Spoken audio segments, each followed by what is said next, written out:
Alcatraz. The very name sends shivers down your spine.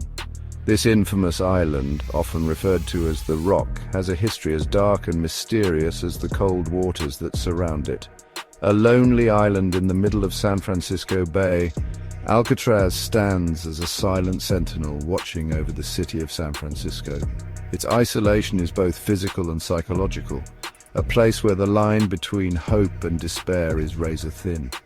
Cold, unforgiving waters swirling around it, creating a natural moat that has deterred many from even thinking about escape. The currents are strong, the waters icy, and the distance to the mainland daunting. Home to the most dangerous criminals in America, Alcatraz was designed to be inescapable. Its cells held men who were considered too dangerous, too cunning, or too notorious for any other prison. Surrounded by the stories of those who tried to escape its clutches, Alcatraz became a legend in its own right. Each escape attempt added to its mystique, making it a place of both fear and fascination, and those who failed. The walls of Alcatraz are filled with the echoes of failed attempts, the dreams of freedom dashed against the harsh reality of its impregnable defenses. For almost 30 years, Alcatraz served as a federal penitentiary. It was a place where the most incorrigible criminals were sent, a last resort for those who had defied all other forms of incarceration. A place where hope went to die. The very architecture of Alcatraz was designed to break the spirit, to remind inmates daily of their isolation and the futility of escape. Its walls held gangsters, murderers, and criminals deemed too dangerous for any other prison. Men who had made a name for themselves through violence and cunning found themselves powerless within its confines. Men like Al Capone and George Machine Gun Kelly.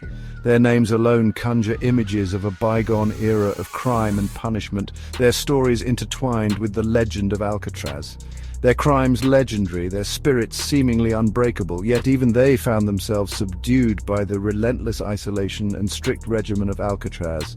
But Alcatraz was more than just a prison. It was a symbol of the lengths to which society would go to contain its most dangerous elements, a testament to the power of isolation and the futility of escape.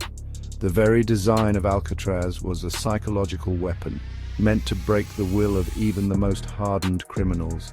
The guards would tell you no one ever successfully escaped from Alcatraz. They would recount tales of failed attempts, of men who disappeared into the cold waters, never to be seen again. They would tell you the currents were too strong, the waters too cold, the distance too great. The natural barriers were as formidable as the prison walls themselves. Yet the story of Frank Morris and the Anglin brothers continues to fascinate. Their escape attempt in 1962 remains one of the most daring and mysterious in the history of Alcatraz. Their daring escape attempt, a testament to human ingenuity and the will to be free. Using makeshift tools and an elaborate plan, they managed to breach the walls of Alcatraz, disappearing into the night. Did they succeed? Or did the icy waters of San Francisco Bay claim them? The mystery remains. To this day, their fate is unknown, adding another layer to the legend of Alcatraz.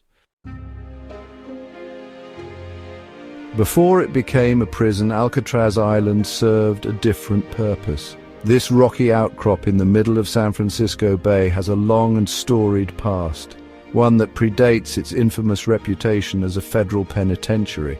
The island's history is a tapestry woven with threads of exploration, military strategy, and human endurance. Originally inhabited by Native Americans, the island was claimed by the Spanish in the 18th century. The indigenous people used the island for gathering food and as a place of isolation for those who had violated tribal laws. When the Spanish arrived, they saw the island's potential as a strategic outpost. They named it Isla de los Alcatraces, Island of the Pelicans, for the many birds that called it home. The name itself is a testament to the island's natural beauty and its role as a sanctuary for wildlife. Over time, the island's strategic importance would overshadow its natural charm. In 1850, the United States Army took control of the island. Recognizing its strategic location at the entrance to San Francisco Bay, the Army saw Alcatraz as the perfect site for a military fortification. The island's isolation made it an ideal location for a defensive stronghold. They recognized its strategic importance and built a fortress to protect San Francisco Bay. The construction of the fort was a massive undertaking, involving the transportation of materials and labor to the remote island. The fortress was designed to be impregnable with thick walls and heavy artillery. Massive guns were installed, aimed outwards, a deterrent to any who dared threaten the burgeoning city. These cannons were a symbol of the island's new role as a guardian of the bay. The fort's presence was a constant reminder of the military's vigilance and readiness to defend the city. Alcatraz was becoming a symbol of strength, but also of isolation. The island's remote location and formidable defenses made it a place apart, cut off from the mainland and the bustling city of San Francisco. This sense of isolation would come to define Alcatraz's identity in the years to come.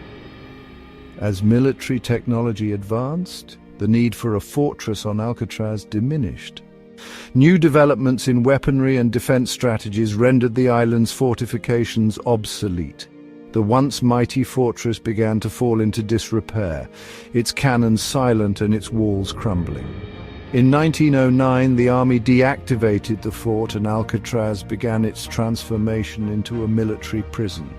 The island's isolation, which had once been its greatest strength, now made it an ideal location for a different kind of institution. The military saw the potential for Alcatraz to serve as a place of confinement for its most troublesome soldiers. It was here that the island's reputation for harshness began to grow. The conditions in the military prison were severe, with prisoners subjected to strict discipline and harsh punishments. The isolation of the island added to the sense of despair and hopelessness felt by those confined there.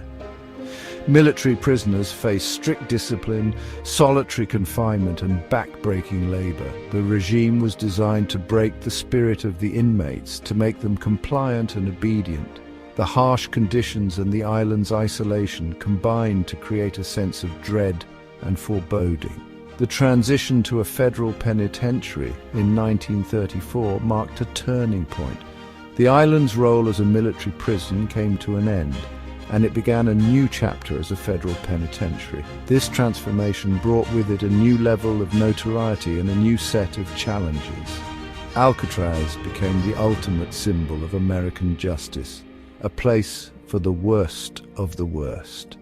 The federal government sent its most notorious criminals to the island, believing that its isolation and harsh conditions would serve as a deterrent to others. The prison's reputation grew, and it became known as the place where hope went to die. Its reputation preceded it, striking fear into the hearts of criminals across the country. The name Alcatraz became synonymous with inescapable punishment and relentless discipline.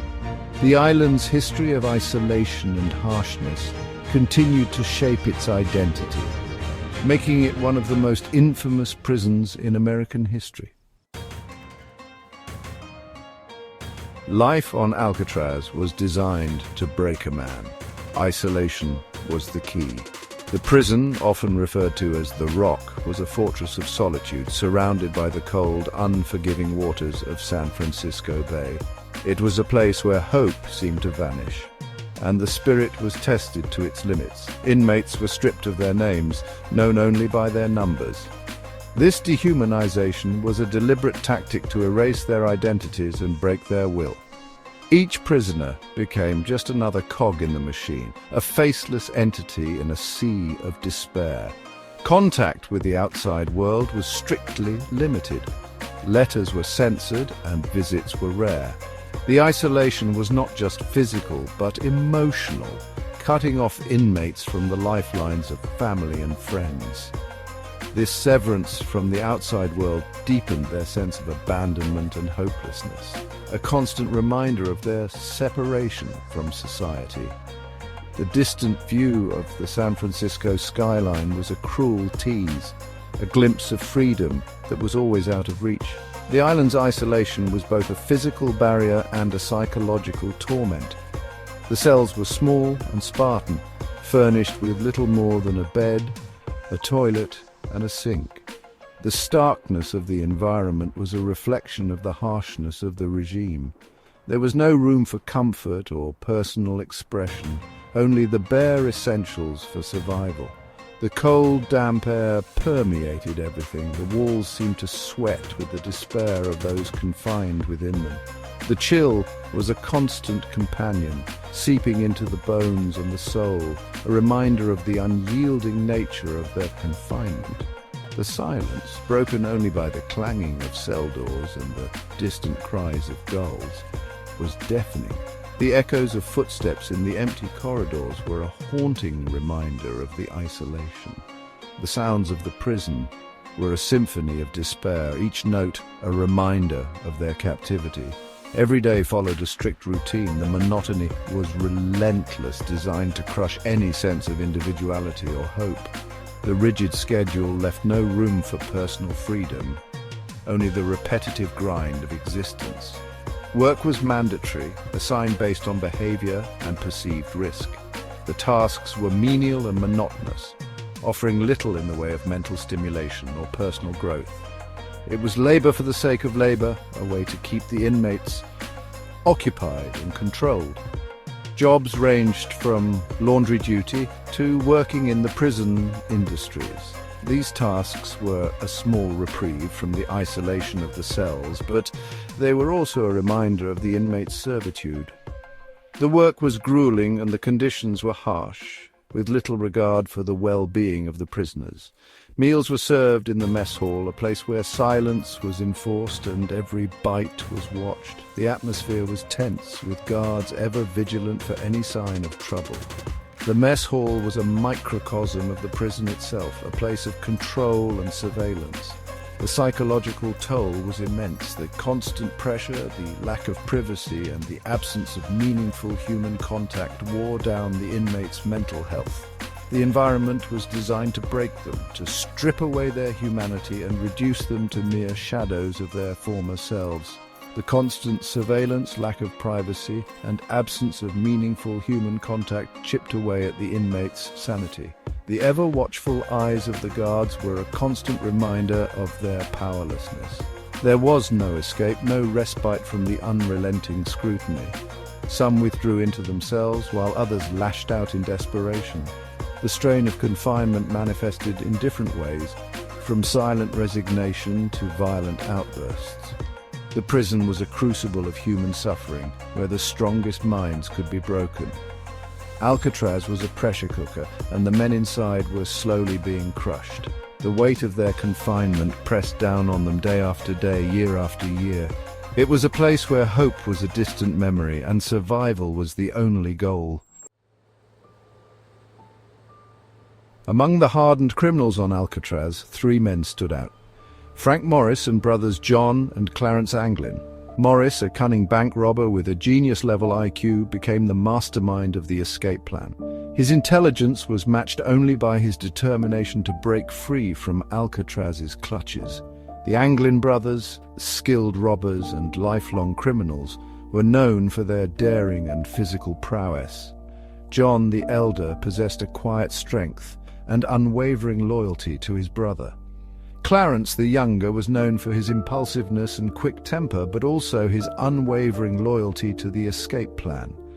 The 3 men, drawn together by their desperation and desire for freedom, formed an unlikely alliance. They recognized their individual strengths and weaknesses, understanding that their only chance for survival depended on their ability to work together. Their plan, audacious and intricate, would require months of planning and unwavering commitment.